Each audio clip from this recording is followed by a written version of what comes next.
Ambassador Ken Vitisia, he is Kenya's ambassador to Burundi, joining us live on Bottomline Africa. Ambassador, many thanks for your time. It is the first competitive election since the civil war in 1993. How significant has this process been for Burundi? Good afternoon, Michelle. Glad to hear from you again from last week. These elections in Burundi are important for Burundians. The large turnout that we witnessed yesterday is an indication of the hope that Burundians have had that perhaps an election coming after so many years of civil war and the crisis of 2015 will be the panacea to the many problems that Burundi has had since independence. Comes amid caution from the World Health Organization, from medical experts as well, to avoid large gatherings. And we've seen this largely throughout the campaign period, massive campaign rallies being hosted in the country. Has the coronavirus not affected anything in Burundi? The opportunity cost, as I said last week, these elections are very important for Burundi. Burundi has looked at the opportunity cost of having to postpone elections and the need to have this election so that some of the issues that confront the country are dealt with once and for all. The coronavirus, we have 42 cases and 1 death, and Burundi has not really ignored the pandemic, the issue of the virus. We still have measures that are taken, even at the rallies where people wash hands, temperatures are taken.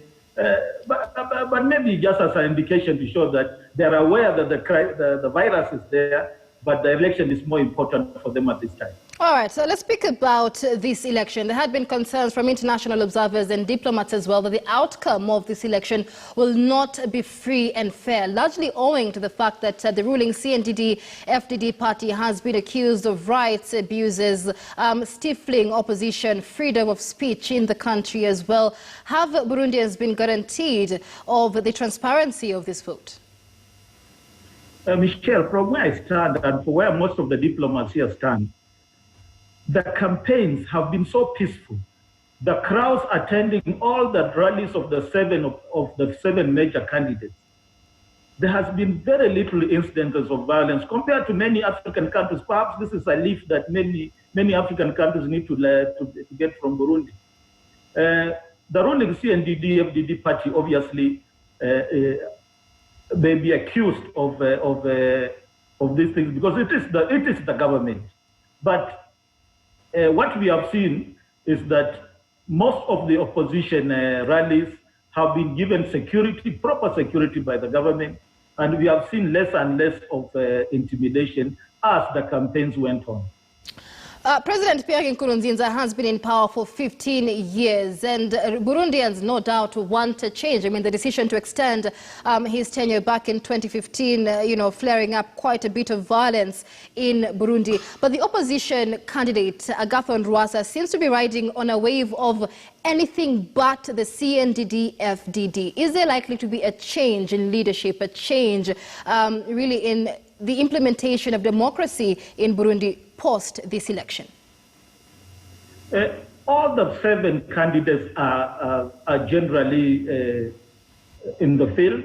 It's only Agathon Rwasa who was a competitor to Nkurunziza, so he still has quite a significant following. As I said, CNDD is a grassroots party. It is on the ground, and with the government behind it, the election will be closed. The election will be closed. The counting is going on. We know that Rwasa has significant following in the main town of Bujumbura. But it's until the fat lady sings that we will know who actually has carried the day. All right, and of course the vote counting is ongoing, but reports so far indicate that Pierre Nkurunziza will step down after 15 years of power, but he will be given the title of Supreme Leader, and anybody who wins this election, whether Agathon Rwasa, whether General Evariste Ndayishimiye will and must consult the Supreme Leader, in this case, Pierre Nkurunziza, in any decision in their tenure as president. Tell us more about this position of Supreme Leader. As I said last week, Michelle, this is an election where Nkurunziza is not offering himself as a candidate. And yet the new constitution would have allowed him to do so.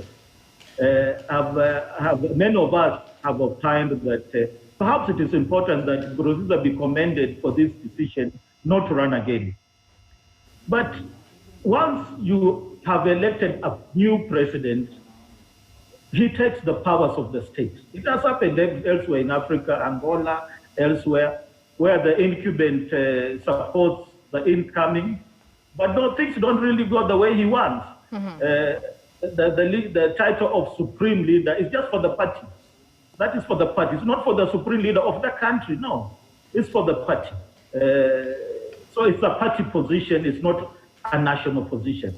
So it is after whoever wins has taken over power is when we'll know what extent Nkurunziza still has influence over the national affairs of the... Right, Ambassador. But even as we wind up this conversation, it does raise eyebrows that no international election monitors were present to oversee the vote in Burundi, because the government, said foreigners would have to face a 14-day quarantine because of coronavirus. But down on the ground, the coronavirus threat doesn't seem to be so serious, owing by the number of political rallies that we saw. So again, many questions coming over the credibility of the outcome of this election. How do you foresee the next few days in Burundi? I want to state two things. One, the government came out very clearly 2 months ago to write to all embassies and international observers that if you needed to observe Burundi elections, you needed to be in the country to go through the quarantine period. I don't think many people took that as serious, but the government was very serious about that. But secondly, I believe these elections are Burundi elections. They are elections by the Burundi for the Burundi people themselves. And the best observers for these elections perhaps are the Burundi people themselves. They've seen what has happened over the last few months, how the campaign period has gone on. We have a lot of Burundians who were actually observing these elections. We had around 53 international observers, NGOs and the missions here, who went around and observed what was happening. Perhaps the credibility of this election should be seen in light of the large turnout, the peaceful polling, and perhaps what happens after the results are announced. Right. Because, we are hopeful that, as we have been telling the stakeholders, that Burundi will remain even after the elections of yesterday. Absolutely. So, the vice president, the vice president has already called on Burundians to accept whoever will be pronounced as the winner. And that's what we are hoping for. And as the region, we need to encourage that we have less and less of post-election issues, like many other African countries. Absolutely, Ambassador. My final question to you, even as we await the final decision on this, what will be in the in-tray of the elected president? Both of them have talked about corruption. They've talked about the need to re-engage with the international community, so that, as you are aware, over the last 5 years, Burundi has had very rocky relations with the international community. Right. And actually we have a so-called sanction regime on Burundi. So Burundi problems also stem from the fact that the international community has shunned Burundi. The voters who turned out yesterday want to show the international community that we want to open a new leaf, engage with us. Burundians want development.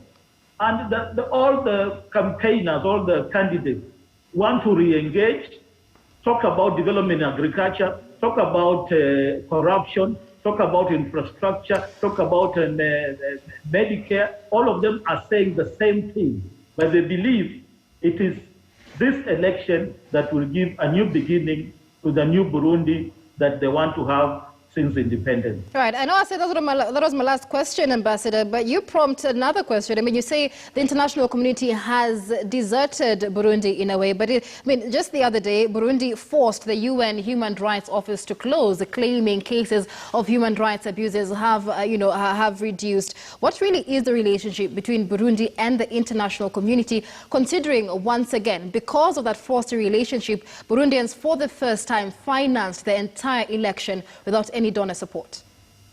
And that is something that is commendable, that Burundi was able to tell the international community that these are Burundi elections and we are going to finance them, because they did not want conditionalities in terms of this election. But over a period of time, since the 2015 crisis, certain countries, international countries, have been putting conditionalities on their engagement with Burundi, particularly the European Union. And Burundi has been trying to engage with them on that level. The issue of the UN human rights observers is an issue that Burundi has been quite adamant that their reports don't reflect the situation on the ground. And so they had to go. So it might not be a position we support, but the sovereignty of Burundi to them is very important. All right. Many thanks for your time. That is Ambassador Ken Vitisia, Kenya's ambassador to Burundi, an East African country that just went to the polls yesterday to elect a new president after 15 years of the rule of President Pierre Nkurunziza.